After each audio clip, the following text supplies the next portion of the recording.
Hi all welcome to K2CSE.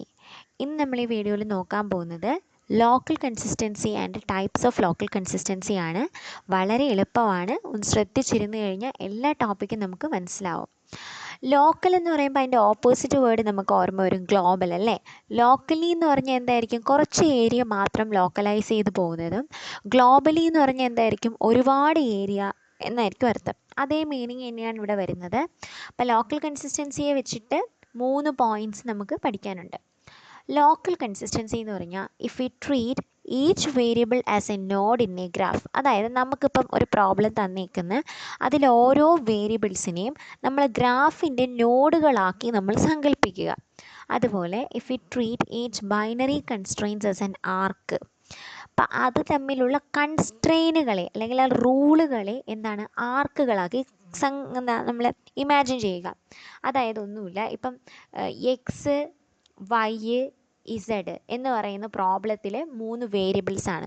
അപ്പോൾ ഈ 3 വേരിയബിൾസിനെ നമ്മൾ ഗ്രാഫുകളിൽ നോഡുകളാക്കി കൺസിഡർ ചെയ്യുന്നു. അതായത് എക്സ് എന്ന് പറയുന്ന ഒരു നോഡ്, വൈ എന്ന് പറയുന്ന ഒരു നോഡ്, ഇസഡ് എന്ന് പറയുന്ന നോഡ്. അതാണ് ഫസ്റ്റ് പോയിന്റിൽ നമ്മൾ പറയുന്നത്. If you treat each variable as A node in graph, അതായത് ഈ നമ്മുടെ ക്വസ്റ്റ്യനിൽ തന്നേക്കുന്ന അല്ലെങ്കിൽ പ്രോബ്ലത്തിൽ തന്നേക്കുന്ന ഓരോ വേരിയബിൾസിനെയും ഗ്രാഫിലെ നോഡുകളാക്കി സങ്കല്പിക്കുക.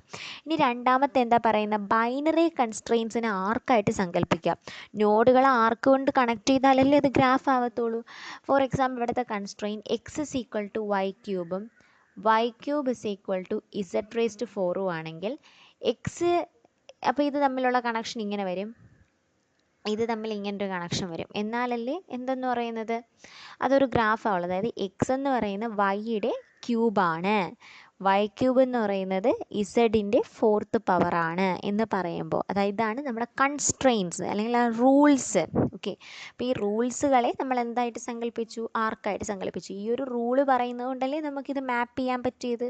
അപ്പം അത്രയാണ് ആ 2 പോയിന്റിൽ പറയുന്നത്. അടുത്ത മൂന്നാമത്തെ പോയിന്റ് എന്താണ്, then the process of checking the consistency of each part rather than checking the whole unit together is known as local consistency. ഞാൻ ആദ്യം പറഞ്ഞതാണ്, അതായത് നമ്മൾ ഓരോ പാർട്ടിൻ്റെയും കൺസിസ്റ്റൻസി ചെക്ക് ചെയ്യുക. അതായത് ഇപ്പോൾ x equal to y cube, അതിൻ്റെ കൺസിസ്റ്റൻസി ആദ്യം ചെക്ക് ചെയ്യുക. അതിനുശേഷം y cube equal to z raised 4, അതിൻ്റെ കൺസിസ്റ്റൻസി ചെക്ക് ചെയ്യുക. അങ്ങനെ ഓരോ പാർട്ടുകളായിട്ട് കൺസിസ്റ്റൻസി ചെക്ക് ചെയ്യുക. എങ്ങനെ ചെക്ക് ചെയ്യുന്നതിന് പകരം, ഈ ഹോൾ യൂണിറ്റിനെ മൊത്തത്തിൽ ചെക്ക് ചെയ്യുന്നതിന് പകരം ഓരോ പാർട്ടുകളായിട്ട് കൺസിസ്റ്റൻസി ചെക്ക് ചെയ്യുന്നതിനെയാണ് ലോക്കൽ കൺസിസ്റ്റൻസി എന്ന് പറയുന്നത്. അപ്പോൾ ലോക്കൽ കൺസിസ്റ്റൻസിയിൽ നമ്മൾ 3 പോയിൻ്റാണ് നോക്കിയത്. എന്താണ്, നമ്മുടെ ഓരോ വേരിയബിൾസിനെയും നോഡായിട്ട് സങ്കല്പിക്കുകയും പിന്നെ എന്താ പറഞ്ഞത്, അവിടുത്തെ ബൈനറി കൺസ്ട്രെയിൻസ് അല്ലെങ്കിൽ റൂൾസിനെ ആർക്കായിട്ട് സങ്കല്പിക്കുകയും ചെയ്യുന്നു. അപ്പം ലോക്കൽ കൺസിസ്റ്റൻസി എന്ന് പറഞ്ഞാൽ എന്താണ്, ഓരോ പാർട്ടും കൺസിസ്റ്റൻ്റ് ആണോ എന്ന് നോക്കുക, rather than checking the whole unit together. മൊത്തത്തിലുള്ള യൂണിറ്റിനെ ഒരുമിച്ച് നോക്കുന്നതിനേക്കാളും ഓരോ പാർട്ട് വൈസ് ആയിട്ട് നോക്കുന്നതിനെയാണ് ലോക്കൽ കൺസിസ്റ്റൻസി എന്ന് പറയുന്നത്. അപ്പോൾ ടൈപ്സ് ഓഫ് ലോക്കൽ കൺസിസ്റ്റൻസിയാണ് നമുക്ക് നോക്കുന്നത്.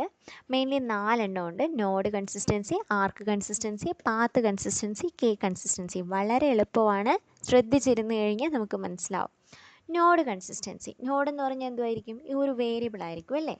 അപ്പോൾ എന്താണ്, it only satisfy the variables unary constraints എന്ന് പറഞ്ഞാൽ ഒരു വേരിയബിൾ മറ്റൊരു വേരിയബിളുമായിട്ടുള്ള കൺസ്ട്രെയിൻ മാത്രമേ അത് നോക്കത്തുള്ളൂ. ഓക്കെ, അതായത് ഇപ്പോൾ x is equal to y cube എന്ന് പറയുന്ന ഒരു യൂണറി, ആ ഒരു ഒറ്റ കൺസ്ട്രെയിൻ മാത്രമേ അത് നോക്കത്തുള്ളൂ. Variable with the value in the variable domain satisfies the variable unary constraints. അതായത് ഇപ്പോൾ x is equal to y cube എന്ന് പറയുമ്പോൾ വൈ ക്യൂബിൻ്റെ ഡൊമൈനാണ് എക്സ് അല്ലേ. അപ്പോൾ നമുക്ക് ഇങ്ങനെ പറയാം, ഈ ഒരു യൂണറി കൺസ്ട്രെയിൻസ് മാത്രമേ, അതായത് ആ variable with the values in the variable domain, അതായത് ആ വേരിയബിളിൻ്റെ ഡൊമൈനിലുള്ള വാല്യൂസ്, അതായത് x is equal to y cube. ഇപ്പോൾ എക്സ് 0 ആണെങ്കിൽ വൈ ക്യൂബ് എന്ത് വരും, 0 വരും. എക്സ് 1 ആണെങ്കിൽ വൈ ക്യൂബ് എന്ന് പറയുന്നത് 1 വരും. എക്സ് 2 ആണെങ്കിൽ വൈ ക്യൂബ് 2 ക്യൂബാണ്. 2 ക്യൂബ് എന്ന് പറയുമ്പോൾ എത്ര വരും, 2 × 2 × 2 2 × 2 4 4 × 2 8, ആ രീതിക്ക് വരും. അപ്പോൾ ഈ ഡൊമൈനിലുള്ള വാല്യൂസ് എന്ന് പറയുന്ന ആ ഒരു യൂണറി കൺസ്ട്രെയിൻസിന് എന്താണ്, കൺസിസ്റ്റൻ്റ് ആണോ എന്നും പറഞ്ഞ് ചെക്ക് ചെയ്യും. ആ ഒരു സംഭവമാണ് നോഡ് കൺസിസ്റ്റൻസി. ഇതാണ് variable with values in the variable domain. ആ വേരിയബിളിൻ്റെ ഡൊമൈനിലുള്ള values satisfy the variables unary constraints. അത് ആ യൂണറി കൺസ്ട്രെയിനെ സാറ്റിസ്ഫൈ ചെയ്യുന്നുണ്ടോ എന്ന് നോക്കും. അപ്പോൾ അതിനൊരു എക്സാമ്പിൾ കൊടുത്തിട്ടുണ്ട്. എക്സാമ്പിൾ എന്ന് പറഞ്ഞാൽ variant of the Indian map colouring problem south Indian dislikes yellow. അതായത് നമ്മൾ ഇന്ത്യൻ്റെ മാപ്പ് കളർ ചെയ്യുകയാണ്. അപ്പോൾ നമ്മുടെ ഇന്ത്യയുടെ മാപ്പിനെ നമ്മൾ എന്ത് ചെയ്യുക, കളർ ചെയ്യുക. സപ്പോസ് ഇന്ത്യയുടെ മാപ്പ് കറക്റ്റായിട്ടൊന്നും വരച്ചില്ല, ഞാൻ ജസ്റ്റ് ഒരു ഡെമോൺസ്ട്രേഷൻ കൊടുത്തതാണ്. നമ്മൾ ഇന്ത്യയുടെ മാപ്പ് കളർ ചെയ്യുന്ന സമയത്ത് നമ്മുടെ സൗത്ത് ഇന്ത്യൻസ് എന്താ പറഞ്ഞത്, അവർക്ക് യെല്ലോ ഇഷ്ടമല്ല എന്നാണ് പറഞ്ഞത്. അപ്പോൾ അവരുടെ ഒരു കൺസ്ട്രെയിൻ പറഞ്ഞു. അപ്പോൾ ഒരുപാട് കളർ സെറ്റ് ഉണ്ടെങ്കിൽ അതിൽ യെല്ലോ ഉൾപ്പെടുത്താൻ പാടില്ല, അതാണ് അവർ പറയുന്ന കൺസ്ട്രെയിൻസ്.